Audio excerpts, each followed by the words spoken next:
আমাদের আজকের এই টপিকের লার্নিং অবজেক্টিভ হচ্ছে যে upon completion of the online class, students will be able to define hypertension, describe the type of hypertension, explain the categories of blood pressure level, list the risk factors, describe clinical features of hypertension, explain the management of hypertension, enumerate the complication of hypertension.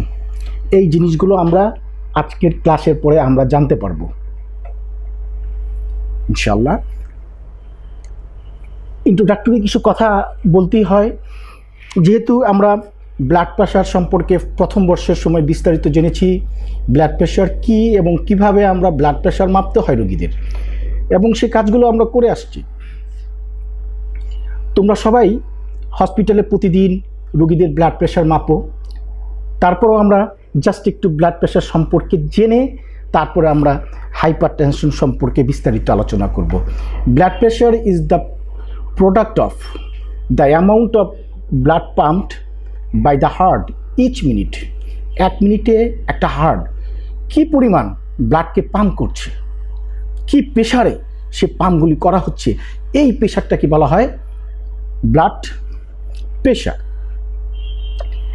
Unfortunately এই blood প্রেশারটা তো আমাদের শরীরের জন্য খুবই দরকার, pressure তো আমাদের থাকতেই হবে, তাই না? আচ্ছা, এবং সেটা অবশ্যই আমাদের নর্মাল থাকতে হবে, কিন্তু এই ব্লাড প্রেশার যদি আমাদের নর্মালের চেয়ে বেড়ে যায় তাহলেই কিন্তু আমাদের ক্ষতির কারণ হয়ে দাঁড়ায়। Unfortunately hypertension is known as silent killer. এটা একটা সাইলেন্ট নীরব ঘাতক হিসেবে কাজ করে। আমরা জানি না আমার প্রেশার বেড়ে গেছে, অনেক দিন ধরে আমার হাই প্রেশার আছে, কারণ আমি ডক্টরের কাছে যাই না, আমার কোনো উপসর্গ দেখা দিচ্ছে না, ঠিক সিম্পল হয়তো মাথা ব্যথা করছে, একটু আনইজি লাগছে, হয়তো এটাকে আমরা উড়িয়ে দিচ্ছি, যেন এমনি হয়তো কাজ করতেছি বা টেনশনে আছি এই জন্য হয়তো, বা খাবার দাবার ভালো হচ্ছে না, রাত্রে ঘুম হচ্ছে না, এভাবে আমরা এই কিছু কিছু লক্ষণগুলিকে আমরা উড়িয়ে দিচ্ছি। তো যখনই আমাদের শারীরিক অসুস্থতা দেখা দেয়, ডক্টরের শরণাপন্ন হতে হয়, তখনই কিন্তু ডক্টর ব্লাড প্রেশার মেপে বলে যে আপনার ব্লাড প্রেশারটা বেশি, মানে হাইপার টেনশন। এই জন্য এই হাইপার টেনশনটাকে আমরা সাইলেন্ট কিলার হিসেবে মনে করি। Blood pressure should be treated easier, earlier with lifestyle change and in some patients with medications. আসলেও ব্লাড প্রেশার নিয়ে, আমাদের হাইপার টেনশন নিয়ে ভয় পাওয়ার কিছু নাই, যদি আমরা আমাদের লাইফস্টাইল মডিফিকেশন করতে পারি এবং কিছু ড্রাগ ডক্টর প্রেসক্রাইব অনুযায়ী যদি আমরা গ্রহণ করতে পারি, তাহলে এই হাইপার টেনশনটাকে আমরা কিছুটা হোক নিরাময় করতে পারবো। তো এখন আমরা জানলাম ব্লাড প্রেশার, এবং এখন আমরা আসি হাইপার টেনশনটা কী। এতক্ষণ তো আমরা ব্লাড প্রেশার সম্পর্কে জানলাম। আসলে নর্মাল যে ব্লাড প্রেশার আছে এর চেয়ে যদি একটু বেড়ে যায় সেটাকে আমরা বলি হাইপার টেনশন। আমাদের স্লাইডে কি বলে একটু দেখি। Hypertension is the term use to describe the high blood pressure. Hypertension is repeatedly elevated the blood pressure. কী হবে? Elevated the blood pressure, blood প্রেশারটা বেড়ে যাবে, এক্সিট করবে কত থেকে? 140/90। এই 140/90 সেটা আমরা ফার্স্ট ইয়ারের সময় আমরা পড়েছি যে উপরেরটাকে বলি আমরা সিস্টোলিক আর নিচেরটাকে বলি ডায়াস্টোলিক। তাহলে সিস্টোলিক 140-এর উপরে চলে যাবে এবং ডায়াস্টোলিক 90-এর উপরে চলে যাবে। এই অবস্থাটাকে বলা হয় হাইপার টেনশন। আর আমরা যদি এটা শর্টলি বলতে চাই তাহলে এভাবে আমরা বলতে পারি, high blood pressure or hypertension means high pressure in the arteries। এক কথায়, হ্যাঁ, ইউজুয়ালি আমরা নর্মাল ব্লাড প্রেশার যেটা আমরা 120/80, অর্থাৎ সিস্টোলিক 120-এর নিচে এবং ডায়াস্টোলিক 80-র নিচে যদি থাকে সেই ব্লাড প্রেশারটাকে আমরা নর্মাল ব্লাড প্রেশার বলি। আবার এটা একটা ওল্ড কনসেপ্টগুলো তোমাদেরকে বলছি যে blood pressure between 120/80 and 139/89 is called pre hypertension. অর্থাৎ সিস্টোলিক 120 থেকে 39-এর মধ্যে যদি থাকে এবং ডায়াস্টোলিক 80 থেকে 89-এর মধ্যে যদি হয়, এটাকে আমরা প্রি হাইপারটেনশন বলে জানি। এবং যদি ব্লাড প্রেশার সিস্টোলিক 140-এর উপরে এবং ডায়াস্টোলিক 90 উপরে যদি উঠে যায়, তখন সেটাকে আমরা বলি হাইপার টেনশন। ওকে, আসো এখন হাইপার টেনশন টাইপস আমরা জানি। হাইপার টেনশনকে আমরা দুইটা ভাগে আমরা ভাগ করেছি, একটা হচ্ছে প্রাইমারি হাইপার টেনশন আর একটা সেকেন্ডারি হাইপার টেনশন। প্রাইমারি হাইপার টেনশনকে কিন্তু আবার এসেনশিয়াল হাইপার টেনশনও আমরা বলে থাকি। এই প্রাইমারি হাইপার টেনশনটা, প্রাথমিক যেটা হাইপার টেনশন, এটা হচ্ছে অতিরিক্ত রক্তচাপ হচ্ছে। কেন হচ্ছে? শারীরিক কোনো রকমের এই অর্গান ইনভলভ করে নাই, কোনো রকমের অসুখ আমরা বুঝতে পারিনি, কোনো অসুখ ছাড়া, পুরো ডিজিজ ছাড়া আমাদের প্রেশারগুলি বেড়ে যাচ্ছে। এই কন্ডিশনটাকে বলি আমরা প্রাইমারি হাইপার টেনশন। এবং আমাদের যদি রিকগনাইজ কিছু ডিজিজের কারণে, আমাদের জানা নোন ডিজিজের কারণে যদি আমাদের ব্লাড প্রেশারটা বেড়ে যায়, তখন সেখানে বলি সেকেন্ডারি হাইপার টেনশন। তাহলে প্রাইমারি হাইপার টেনশনটা দেখি এখানে স্লাইডে আমার কি বলছে।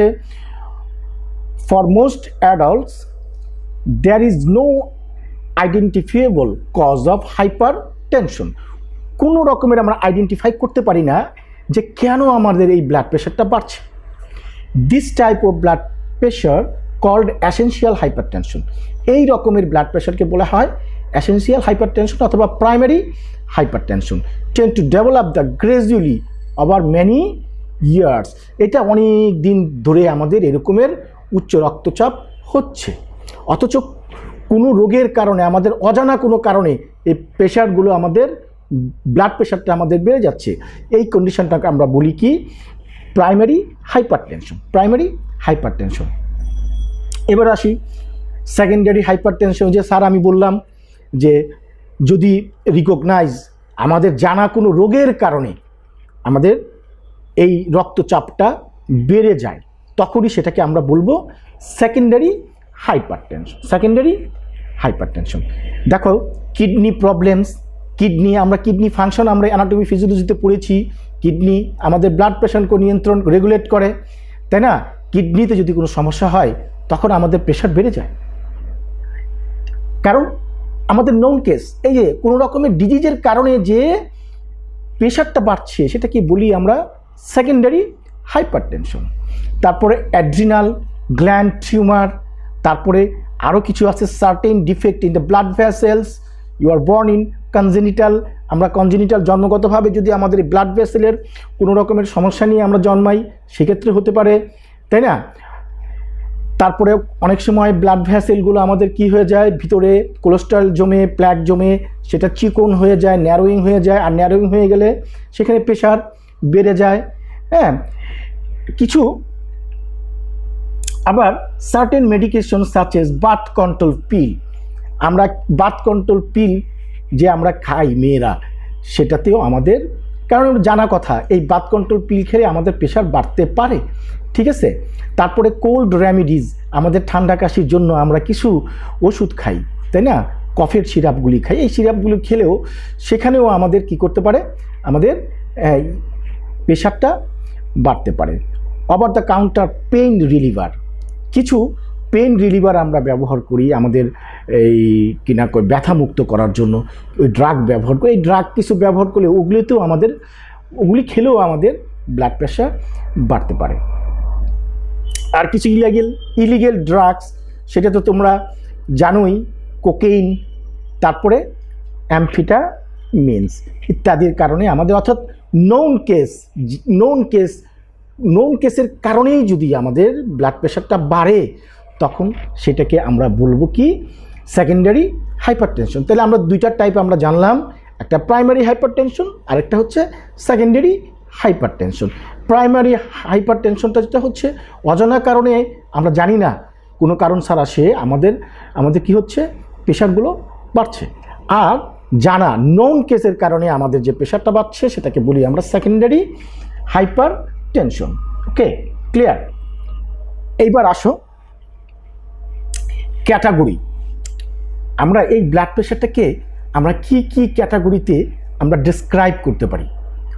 আর American College of Cardiology and American Heart Association publish the new guideline as a 2080 and way to categorize the blood pressure. Categorize blood pressure.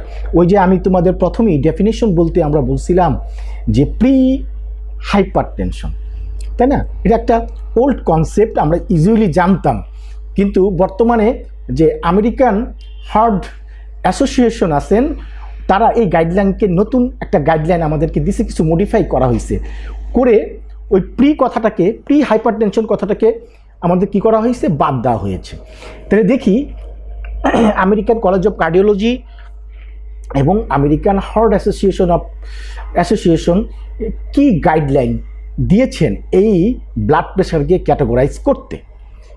প্রথমে ওনারা বলতে চাচ্ছেন যে নর্মাল ব্লাড প্রেশার, নর্মাল কত, লেস দেন 120/80 মিলিমিটার পার mercury, তাই না? আচ্ছা, তাহলে এটা আমরা প্রথমে তো জানছিলাম যে ব্লাড প্রেশার 120 ওভার 80 নিচে যদি থাকে তখন সেটাকে আমরা বলবো নর্মাল ব্লাড প্রেশার, এটাকে নর্মালি বলি। আর systolic blood pressure, systolic between 120/129 অর্থাৎ 120/120 থেকে 129 মানে 30-এর নিচ পর্যন্ত যদি সিস্টোলিক উপরের যে প্রেশারটা, সিস্টোলিক প্রেশারটা বেড়ে যায় আর ডায়াস্টোলিক প্রেশার কিন্তু এই 80-র নিচে থাকে তখন সেটাকে আমরা বলি এলিভেটেড। কি বলি? এলিভেটেড। কিন্তু এই টার্মটা কিন্তু আগে ছিল যে প্রি হাইপারটেনশন। এই প্রি হাইপারটেনশনটাকে একটু চেঞ্জ করে এখন সেখানে এলিভেটেড টার্মটা ব্যবহার করা হয়েছে। শুধু এখানে কি বলা হয়েছে যে সিস্টোলিক প্রেশারটা শুধু বাড়বে, 120 থেকে 129-এর মধ্যে হবে, এবং ডায়াস্টোলিক প্রেশার কিন্তু ওই যে 80-র নিচে ডায়াস্টোলিক ঠিক থাকবে, তখন সেটাকে বলবো আমরা এলিভেটেড। ওকে, তারপরে সিস্টোলিক প্রেশারটা 130 থেকে 139 এবং ডায়াস্টোলিক 80 থেকে 89 পর্যন্ত যদি হয় তখনই আমরা সেটাকে বলবো হাইপারটেনশন স্টেজ 1। Hypertension stage 1। তারপরে বলা হয়েছিল যে হাইপারটেনশন স্টেজ 2 সিস্টোলিক। এখানে কি বলছে? সিস্টোলিক 140 অর হায়ার, মানে সিস্টোলিক উপরের যে প্রেশারটা 140 অথবা তার উপরে চলে যাবে এবং ডায়াস্টোলিক প্রেশারটা 90 এবং তার উপরে চলে যাবে, তখন সেটাকে বলবো হাইপারটেনশন স্টেজ 2। আমি কি বুঝাতে পারতেছি? আমি আরেকবার বলি, হাইপারটেনশন স্টেজ 1, হাইপারটেনশন স্টেজ 2।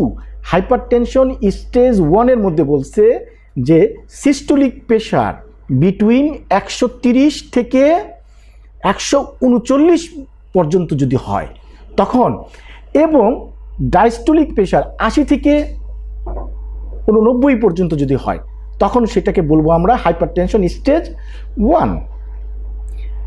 এটার দিকে লক্ষ্য করো, স্টেজ 1 আর এর উপরে যদি হয়, এখানে 39 পর্যন্ত বলছে সিস্টোলিক, কিন্তু সিস্টোলিক যদি 40 অথবা তার উপরে চলে যায় তখন সেখানে বলবো হাইপারটেনশন স্টেজ 2। আবার ডায়াস্টোলিক আমরা এখানে বলছিলাম স্টেজ 1-এর মধ্যে 89 পর্যন্ত, 89 পর্যন্ত, আর যদি 89-এর উপরে অর্থাৎ 90 বা তার উপরে উঠে যায় তখন বলবো হাইপারটেনশন স্টেজ 2। তাহলে হাইপারটেনশন স্টেজ 1, হাইপারটেনশন স্টেজ 2 দুটো আমরা জানলাম। এবং আরেকটা টার্ম ওনারা ব্যবহার করেছেন হাইপারটেনসিভ ক্রাইসিস। হাইপারটেনসিভ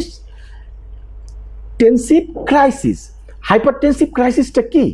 হাইপারটেনসিভ ক্রাইসিসটা হচ্ছে যে সিস্টোলিক প্রেশারটা যদি 180-এর উপরে চলে যায় এবং ডায়াস্টোলিক যদি 120-এর উপরে চলে যায় তখন এই কন্ডিশনটাকে বলা হয় হাইপারটেনসিভ ক্রাইসিস। তৎক্ষণাৎ ব্যবস্থা নিতে হবে। খুব ক্রিটিক্যাল অবস্থায় আছে রোগী, খুব ক্রাইসিস মধ্যে আছে, তাই না? তাহলে আমরা জানলাম যে according to the American Heart association অনুযায়ী আমরা এই ব্লাড প্রেশারকে আমরা 1, 2, 3, 4, 5টা ক্যাটাগরিতে আমরা কি করছি, ক্যাটাগরাইজ করা হয়েছে। যে নর্মালি আমরা বলছি 120 থেকে 80, এর নিচে যদি থাকে 120/80, 120/80 নিচে যদি থাকে অর্থাৎ সিস্টোলিক 120-এর নিচে এবং ডায়াস্টোলিক 80-র নিচে যদি থাকে তখন সেটাকে বলবো নর্মাল ব্লাড প্রেশার। আর এখানের মধ্যে ইলিভেটেড আমরা ডায়াস্টোলিক 80-র নিচেই থাকবে, কিন্তু সিস্টোলিকটা একটু বাড়বে, 120 থেকে 129 পর্যন্ত হতে পারে, তখন সেটাকে বলবো আমরা ইলিভেটেড। তারপরে হাইপারটেনসিভ স্টেজ 1, এইখানে সিস্টোলিক ব্লাড প্রেশার, এই যে এখানে আমরা 100 কত বলছিলাম, 129 বলছিলাম না, এখানে সিস্টোলিক ব্লাড প্রেশার 130 হইতে 139 পর্যন্ত। আবার ডায়াস্টোলিক ওইখানে বলছিলাম 80, এখানে আমরা 80 থেকে 89 পর্যন্ত হয়, তখন সেটাকে বলবো আমরা হাইপারটেনসিভ স্টেজ 1। আবার হাইপারটেনসিভ স্টেজ 2 আমরা বলছি সিস্টোলিক 140-এর উপরে চলে গেলে, 140 অথবা তার উপরে চলে গেলে, এবং ডায়াস্টোলিক প্রেশার 90 অথবা তার উপরে চলে গেলে। আর হাইপারটেনসিভ ক্রাইসিস বলতে আমরা বুঝাইছি যে হায়ার দেন 180, সিস্টোলিক প্রেশার 180-এর উপরে চলে যাবে এবং ডায়াস্টোলিক প্রেশার 120-এর উপরে চলে যায়। এইটা হচ্ছে ক্যাটাগরিজ অফ ব্লাড প্রেশার। আচ্ছা, এখন রিস্ক ফ্যাক্টরগুলো আমরা জানি, এটা জানা আমাদের খুব দরকার। কেন আমাদের এই রক্তচাপ বাড়ে এবং কারা খুব রিস্কে আছে, কারা দেখি একটু কি বলছে। Lifestyle factors impacting on blood pressure. এই লাইফস্টাইল যে আমাদের আছে, এই লাইফস্টাইলটাই আমাদের ইম্প্যাক্ট ফেলছে আমাদের এই প্রেশারের উপরে, ব্লাড প্রেশারের উপরে। এই কারণে আমাদের ব্লাড প্রেশার, যেমন ডায়েটের ক্ষেত্রে আমরা এখন অভ্যস্ত ফাস্ট ফুড খেতে, হ্যাঁ, হটডগ, হ্যাঁ, কি গরম কুকুর, তাই না?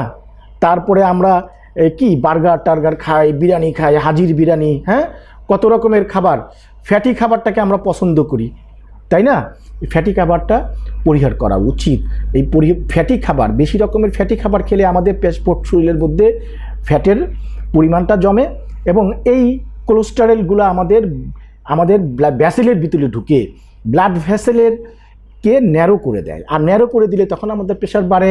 তারপরে ওয়েট, এই যে আমরা খাবার অতিরিক্ত খাচ্ছি, কাজ কম করছি, আমার যতটুকু খাবার দরকার তার চেয়ে অতিরিক্ত খাচ্ছি, আমাদের কি হয়, আমরা অবিসিটিতে ভুগি। Obesity is the risk factor of hyper tension. Exercise, এখানে এক্সারসাইজ কথাটা হচ্ছে লেস এক্সারসাইজ। যদি আমরা এক্সারসাইজ না করি তাহলে আমার প্রেশার বাড়বে।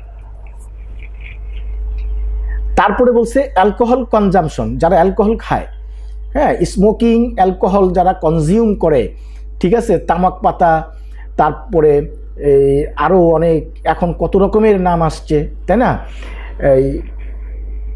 সেগুলো যদি আমরা ব্যবহার করি তারপরে আমাদের কি হতে পারে, আমাদের প্রেশারটা বাড়তে পারে। স্ট্রেস, অতিরিক্ত স্ট্রেস করলে, ঠিক আছে, অতিরিক্ত রাগারাগি করা ঠিক না, এবং প্রতিটা সামান্য ব্যাপার নিয়ে কোনো রকমের স্ট্রেস করা, উদ্বিগ্ন হওয়ার ঠিক না, তাই না?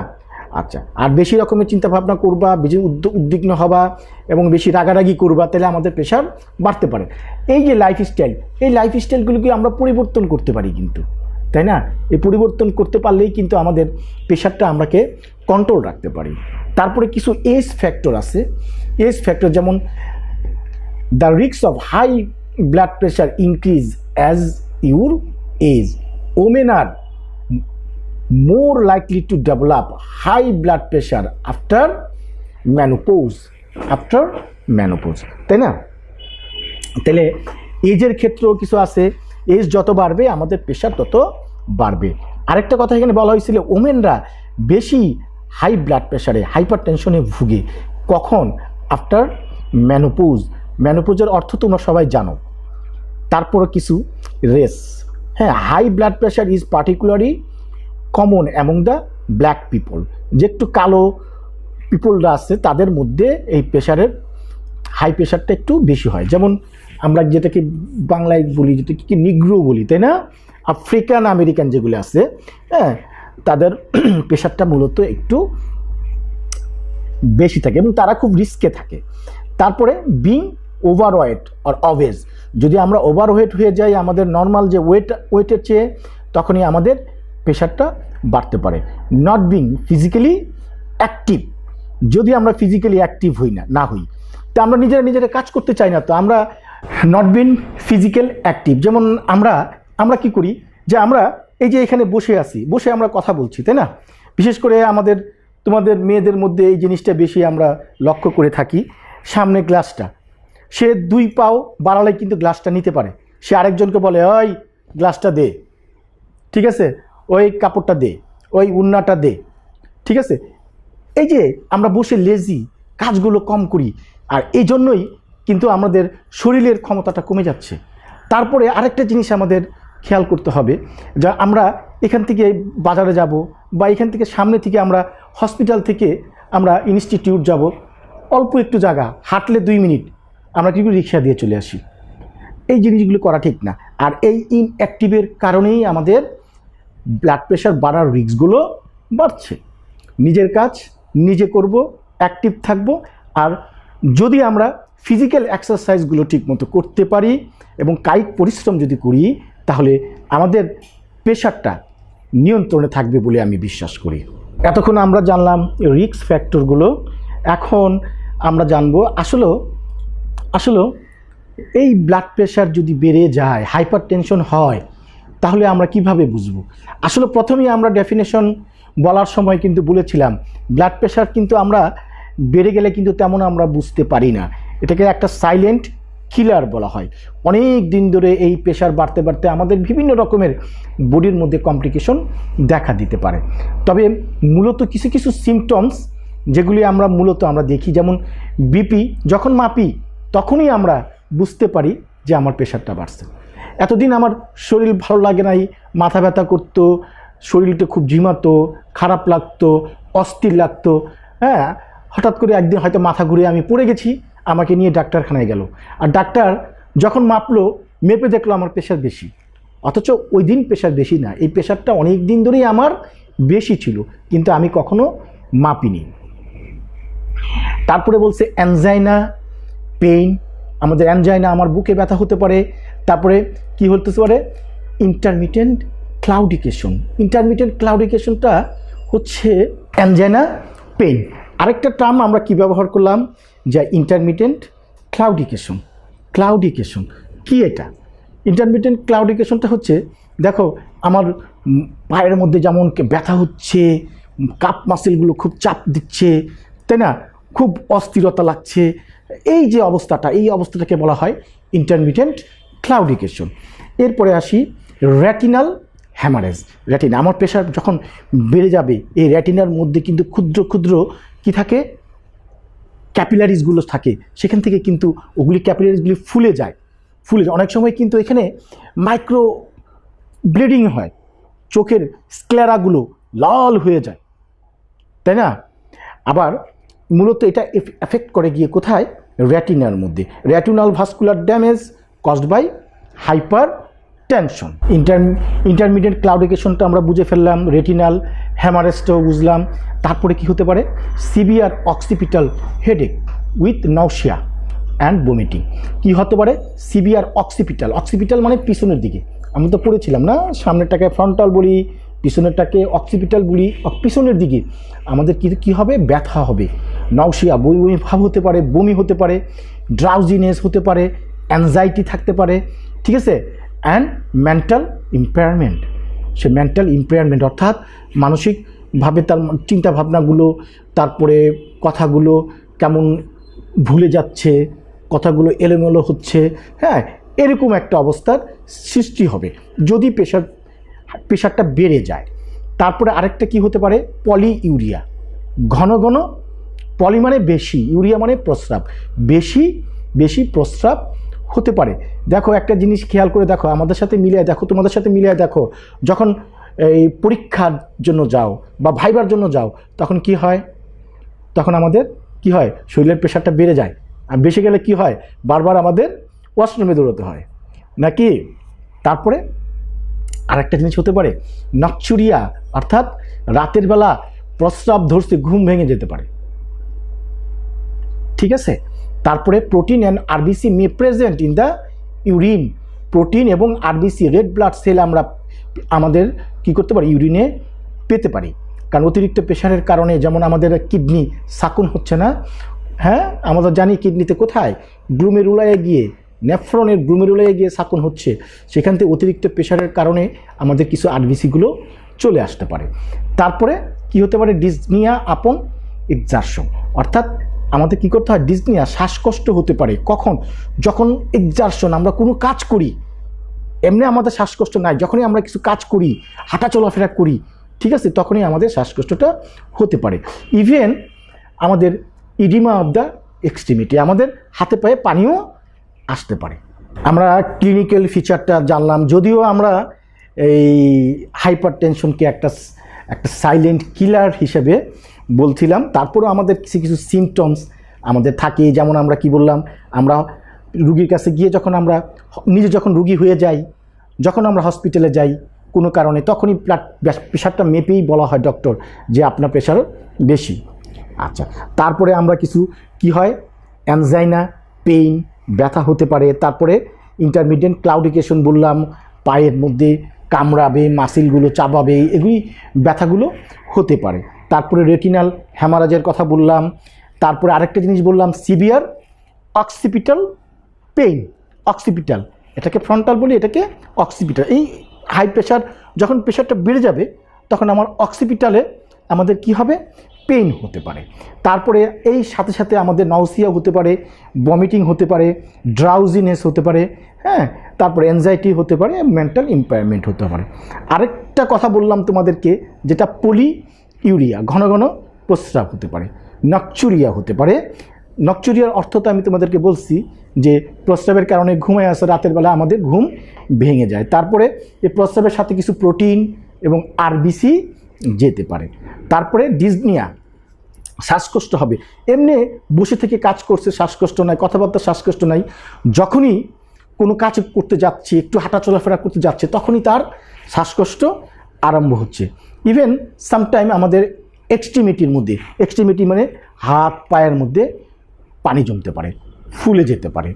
এই যে জিনিসগুলো মূলত ইউজুয়ালি আমরা এই সিমটমগুলো আমরা পেতে পারি হাইপার টেনশনের ক্ষেত্রে।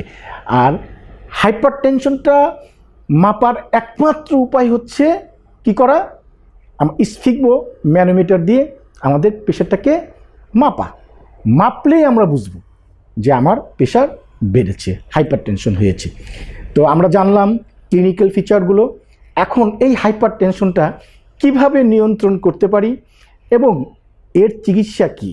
আমরা নার্স, আমরা ওষুধ দিয়ে কাজ করি, আমরা এর কিভাবে আমরা ওষুধ ছাড়া এই হাইপার টেনশনকে নিয়ন্ত্রণ করব এবং কিভাবে ওষুধ দিয়ে এই হাইপার টেনশনকে নিয়ন্ত্রণ করব, এই দুইটা নিয়ে আমরা এখন আলোচনা করব, অর্থাৎ ম্যানেজমেন্ট অফ হাইপার টেনশন। আমরা এখন জানব management of hyper tension. Hyper tension হলে কিভাবে আমরা ম্যানেজ করতে পারি। এখন দেখো এখানে 1 নম্বর বলছে নন ফার্মাকোলজিক্যাল অ্যাপ্রোচ, ওষুধ ছাড়া কিভাবে, আমি যে বললাম ওষুধ ছাড়াও আমরা এই হাইপার টেনশনকে কিছুটা হলেও আমরা কন্ট্রোলে রাখতে পারি, অর্থাৎ লাইফস্টাইল মডিফিকেশন করে।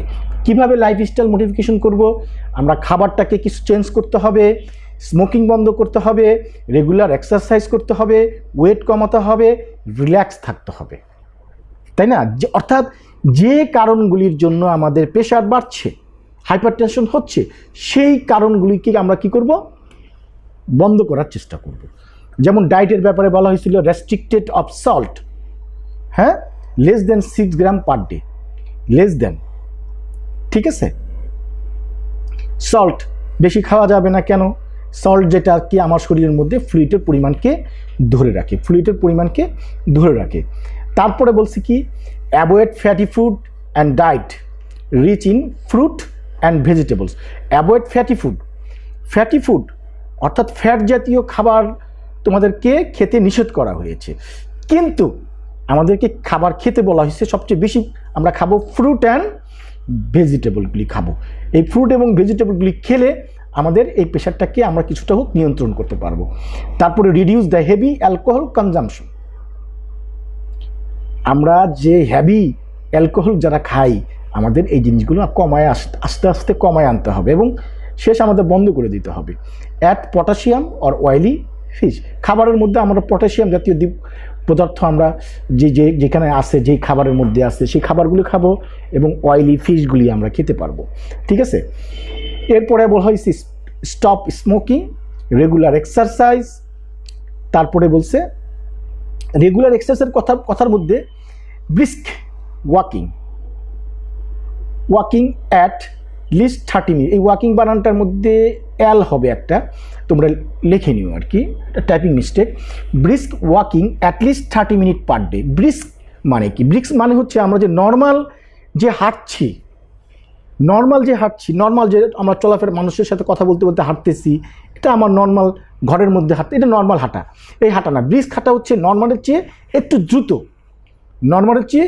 দ্রুত, অর্থাৎ যে হাঁটায় আমার শরীর থেকে সোয়েট ঘাম বের হবে সেরকমের হাঁটা হাঁটবো। কতক্ষণ হাঁটবো? 30 মিনিটস পার ডে, একদিনে 30 মিনিট আমরা হাঁটবো, যে দ্রুত গতিতে হাঁটবো এবং আমার শরীরে যেন ঘামটাকে ঝরাতে পারি। তারপরে বলছে ওয়েট রিডাকশন, আমাদের ওজন কমাতে হবে। ওই যে প্রথমে আমরা রিস্ক ফ্যাক্টরের মধ্যে বলছিলাম ওভার ওয়েট যেগুলি ছিল, আমাদের এই ওয়েটগুলোকে রিডাকশন করতে হবে এবং maintain BMI body mass index কত? 15 কেজি, অর্থাৎ 25-এর নিচে রাখতে হবে। ঠিক আছে, relaxation like praying and meditation. Relax, নিজেকে মনকে মানে ওই যে বলছিলাম স্ট্রেস, যখন আমরা স্ট্রেস থেকে নিজেকে মুক্ত করতে হলে আমাদের প্রেয়ার করতে হবে। মুসলমানরা নামাজ পড়বে, তারপরে হিন্দুরা পূজা করবে, হ্যাঁ, ধ্যান করবে, তাই না? একেবারে মানে উগ্র কোনো কিছু না, ধুম ধারাক্কা ঢোল মোল বাজাইয়া গান বাজাইয়া, হ্যাঁ, এগুলো করা যাবে না। এগুলি করলে আরও প্রেশারটা বাড়বে। আর যখন নামাজ পড়ি আমরা দেখো আল্লাহু আকবার একবারে নীরব থাকে, ঠিক আছে, এটা একটা মেডিটেশনের মতো। আর এর কারণে কিন্তু আমাদের প্রেশারটা কমতে পারে। এটা এই যে আমরা কথাগুলি বললাম, এগুলি হচ্ছে নন ফার্মাকোলজিক্যাল অ্যাপ্রোচ, ওষুধ ছাড়া আমরা এই ব্লাড প্রেশারকে নিয়ন্ত্রণ করতে। এখন ওষুধ দরকার পড়বে, কখন দরকার পড়বে? Pharmacological approach drugs user threshold for offering drug treatment, কখন? আসলে এই যে সামান্য প্রেশার বাড়লেই কিন্তু তোমাকে ওষুধ দেওয়া হয় না। তোমাকে বলা হয় আপনি লবণ কম খাবেন, খাবারগুলির ফ্যাট কম খাবেন, হাঁটা চলাফেরা করবেন, ব্যায়ামগুলি করবেন, ঠিক আছে, স্মোকিং করবেন না, তারপরে এই অ্যালকোহল খাবেন না, হ্যাঁ, এই জিনিসগুলি আমরা বলে দেওয়া হয় আর কি। ঠিক আছে, আচ্ছা, যদি আমার অ্যাকচুয়ালি যদি প্রেশার যদি বেশি থাকে, যেমন 160/100, অর্থাৎ সিস্টোলিক 160, ডায়াস্টোলিক 100 হয়, তখনই কিন্তু আমাদের কি করতে হয়? ওষুধ দিতে হয় সাথে। আবার 140 এবং 90, 10 বছর CVD রিস্ক অ্যাটলিস্ট 20%। আর DM আছে, তার কি আছে? DM মানে কি? ডায়াবেটিক মেলাইটাস আছে। তারপরে CVD মানে হচ্ছে কার্ডিওভাস্কুলার ডিজিজ, হ্যাঁ, টার্গেট অর্গান ড্যামেজ করতে পারে। যদি আমাদের 140/90 এর সাথে যদি আমাদের এই কিছু রোগ থাকে, তখনই আমাদের কি করতে হয়? এই লাইফস্টাইল মডিফিকেশনের সাথে সাথে আমাদের কি হয়? অ্যান্টি হাইপারটেনসিভ ড্রাগ দিতে হয়। তারপরে অ্যাডজাংটিভ ড্রাগ থেরাপি, তার সাথে অতিরিক্ত পরিশিষ্ট কিছু সাপোর্টিভ ড্রাগ দেওয়া হয়। অ্যাসপ্রিন ব্যবহার করা হয়। রিডিউস দ্য কার্ডিওভাস্কুলার রিস্ক, হ্যাঁ, স্ট্যাটিন। তারপরে কি বলা হয়েছে? Medication of hypertension. যদিও আমরা হাইপারটেনশন রোগীর ট্রিটমেন্ট করব না, তারপরে প্রতিটা রোগী কি ওষুধ পাচ্ছে, এই ওষুধটা কিভাবে কাজ করছে, অ্যাজ এ নার্স হিসেবে আমাদের জানা দরকার। কারণ আমরা রুগীর হেলথ অ্যাসেসমেন্ট করি এবং রুগীর হেলথ অ্যাসেসমেন্ট করে এর ভালো মন্দগুলো আমরা কি করি, আমাদের হেলথ অ্যাসেসমেন্ট ফর্মের মধ্যে লিপিবদ্ধ করি। তাহলে আমাদেরকে কি ওষুধগুলিতে কমে, হাইপারটেনশন অ্যান্টি হাইপারটেনসিভ ড্রাগগুলো কি এবং কিভাবে কাজ করছে আমি শর্টলি বলে দিই। লেকচারটা আমরা আপলোড করে দিব, তোমরা এটা ব্রিফলি একটু পড়ে নিবা, এটা জেনে রাখা তোমাদের জন্য ভালো। যেমন কিছু ডায়োটিক দিই আমরা, যেমন ফুসিমাইড, হ্যাঁ, ওষুধগুলি দিই। এটা কিভাবে কমায় দেখো, ডায়োটিক সামটাইমস আর কল্ড ওয়াটার পিল, এটাকে বলা হয় ওয়াটার পিল বলা হয়। এটা খেলে ঘন ঘন প্রস্রাব হবে, তাই না? আর শরীরের মধ্যে প্রস্রাবের মাধ্যমে কি হয়, ভিতরের ফ্লুইডের পরিমাণকে কমায় দেয়। আর ভিতরের সর্ববৃহৎ ফ্লুইড পোর্শনটা হচ্ছে কি, ব্লাড, কার্ডিওভাস্কুলার সিস্টেমের মধ্যে ব্লাড। তাহলে ব্লাডের পরিমাণটা কিছু কমাই দিলে তখন ব্লাডের প্রেশারটা কমে যাচ্ছে, এভাবে কমাচ্ছে। তারপরে বিটা ব্লকার আছে, তারপর এসি ইনহিবিটর আছে, এনজিওটেনসিভ 2 রিসেপ্টর ব্লকার আছে, ক্যালসিয়াম চ্যানেল ব্লকার আছে। এগুলি কিভাবে করছে এখানে ডেসক্রাইব লেখা আছে, তোমরা একটু দেখে পড়ে নিও। এবার আসি আমরা কমপ্লিকেশন। এই হাইপারটেনশন হলে আমাদের কি কি কমপ্লিকেশন হতে পারে? হাইপারটেনশন হলে আমাদের কি হতে পারে? হার্ট অ্যাটাক বা স্ট্রোক হতে পারে। স্ট্রোক, তাই না? স্ট্রোক তো আমরা জানি, কার্ডিওভাস্কুলার অ্যাক্সিডেন্ট হতে পারে। তারপরে অ্যানিউরিজম হতে পারে। অ্যানিউরিজম মানে হচ্ছে যে অতিরিক্ত প্রেশারের কারণে ব্লাড ভেসেলগুলো, তখন ওই যে বেশি প্রেশারের কারণে ব্লাড ভেসেলগুলো একটু ফুলে যায়, একটু ফ্লপির মতো হয়ে যায়। যেমন কিভাবে তোমাদের বোঝাতে পারি? আচ্ছা, যেমন মনে করো একটা বেলুনকে আমরা ফুলানোর পরে যখন বেলুনটা যখন বাতাসটা ছেড়ে দিই, বেলুনটা কিন্তু আগের মতো নাই, তার মসৃণতা নাই, একটু থলথলে হয়ে গেছে। ঠিক আমাদের এই ব্লাড ভেসেলগুলো এরকম থলথলে অবস্থাটা চলে যায়, এই কন্ডিশনটাকে বলা হয় অ্যানিউরিজম। আর এই থলথলে অবস্থা বা নরম হয়ে যাওয়ার কারণে কিন্তু আরেকটা রিস্ক আছে, এই ব্লাড ভেসেলটা রাপচার হয়ে ব্লিডিং হতে পারে।